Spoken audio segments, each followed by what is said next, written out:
Have you ever wondered what would happen if you mixed gold-greedy Spanish conquistadors and Aztecs who were wise to the Spaniards' deception after the Aztecs' Huey Tatutani, their emperor, dies in the hands of the Spaniards? I'll tell you what happens. La Noche Triste, or the Night of Sorrows, happens. So, a little background on this battle.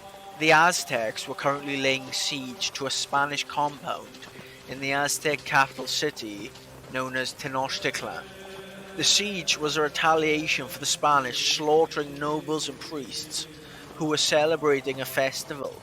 They also had kidnapped the Hueyteotani, the Aztec emperor, and were holding him captive. After the slaughter, the Spanish ordered the emperor to give a speech to his people to tell them to stop fighting.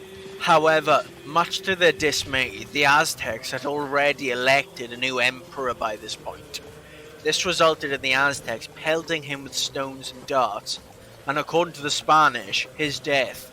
However, this is disputed by the Aztecs, who say the Spanish killed him inside the compound. So with all this and supplies running low, the Spanish decided they needed to do something.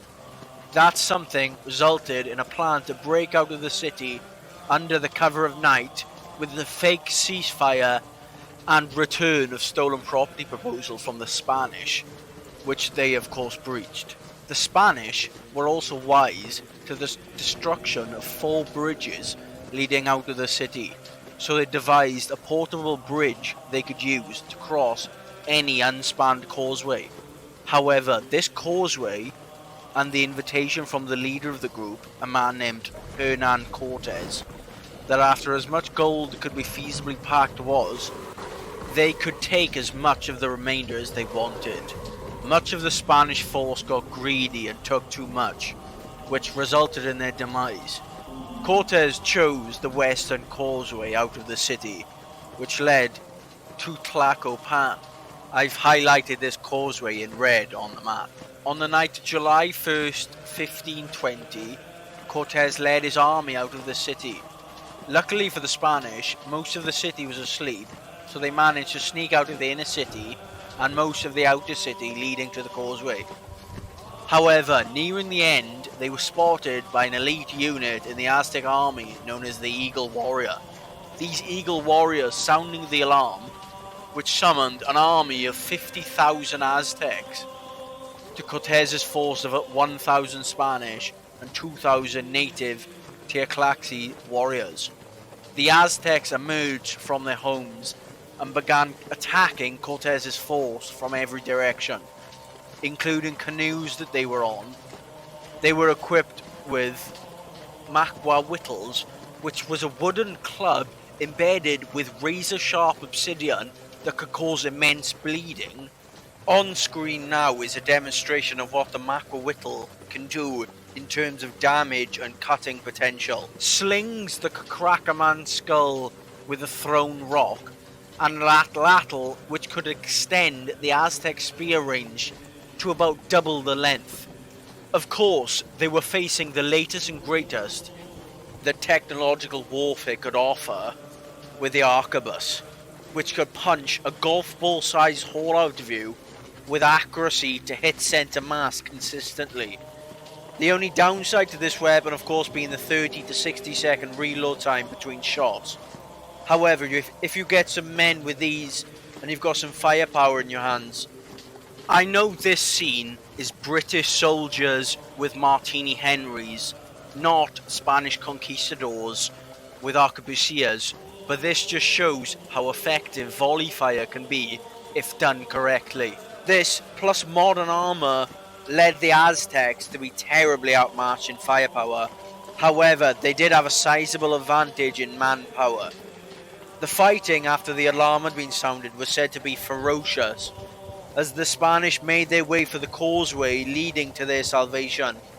Hundreds of canoes surrounded Cortez's force, the Aztecs choosing to assault the Spanish force by both water and land. However, despite this, the Spanish managed to fight their way through to the causeway. However, as I said about the greed earlier, Many of the Spanish soldiers, who were too weighed down by gold, lost their footing and drowned in waters surrounding the causeway. With a vanguard of horses, Cortes pressed on and soon reached dry land, leaving the rest of his expeditionary force to their fates, with one of his men defending his actions, saying that if they stayed, they would have likely been wiped out as well. However, when Cortes saw his wounded men drag themselves to the village Cortes had fled to, he rode out again to the causeway, encountering Pedro de Alvarado, another Spanish commander who was heavily wounded. It is said that a tear came to Cortes's eyes as he saw the extent of the debacle that they had just undertaken in. However deadly this encounter was for the Spanish, the strongest and most skilled of them made it out of Tenochtitlan. They were, however, badly injured, and Cortes himself had been injured in the fighting. They had also lost all of their artillery as well as most of their horses. This is a crucial point in the relations between the Aztecs and the Spanish, as it marks the breakdown into all-out war, and is generally considered the start of the Spanish conquest of the Aztec Empire. All in all, around 800 of the Spanish soldiers were killed, drowned or captured, and around 1,000 of the Tenochtitlan warriors were killed or captured. The non-combatants that were attached to the Spanish expedition also suffered heavy losses, with 72 casualties including 5 Spanish women, and an unknown number of Aztecs were killed. However, comparing later numbers, even considering the geographical advantage going to the Aztecs, and the fact that the Spanish were fleeing, I would say a great many were killed in this battle, as well as the Emperor's son, a prince named Tenochtitlan, as well as the king Catamatzin being killed, as well as his 3 sisters.